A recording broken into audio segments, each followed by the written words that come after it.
So my name is Warrant Officer Retired Ryan Mitchell, and my job in the Balkans was actually a quick reaction force commander.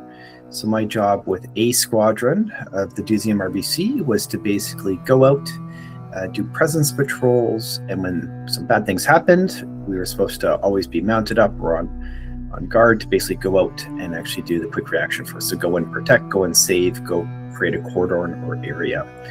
The other piece too was for us to also do surveillance of the different areas of borders, and also just more presence patrols to showing NATO's role still in the Balkans. So what would a day in the life have been like for you at that time? So we were at a forward operating base. So normally with most Canadian missions, they always try to make big splash. All of our young commanders that are there and commanders when we first get on the scene. So for a lot of us, it would be basically out almost every single day. So with a forward operating base, we didn't have all the conveniences of a normal base in the Balkans. So it'd be going out early presence patrols, before sun up, and coming back well after sunset, or sometimes being out for a certain amount of days on tasks or missions, not coming back for days or sometimes even weeks on end.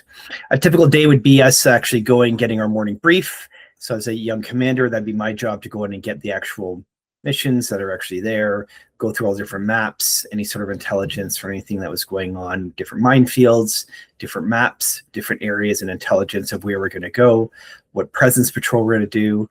Or in the quick reaction force side, you really don't have much, when you're back there, you're off, you're going, you're told a grid, and you get everything on the way. So those are always kind of the more exciting times. And then sometimes you're sitting around waiting for the next task, and there's boredom.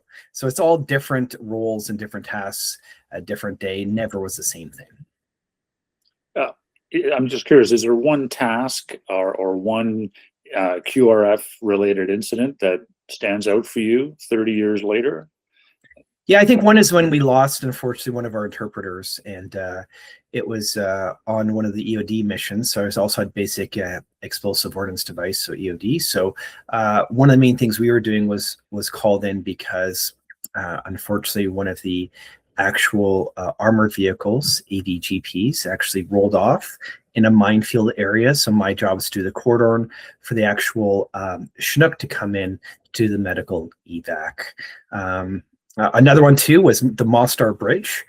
We were there for just over 2 weeks, securing the area because all the dignitaries, presidents, UN, NATO generals were all going to be coming in. So we were basically sitting in place and doing surveillance and observation, working with Secret Service and everything to make sure it was all safe. So those are kind of the two things that really stick out for me in my mind of what we did. And the third one I'll just throw out there too, because it actually shows the 3-block war that we were in, was we did a humanitarian piece. So we actually had 2.5 sea containers full of medical supplies and supports that we had to give out to local areas. So that's kind of what we were at that stage, doing the 3-block war. So kind of doing some security, doing some presence, and even securing an area. And the third one, doing humanitarian or aid.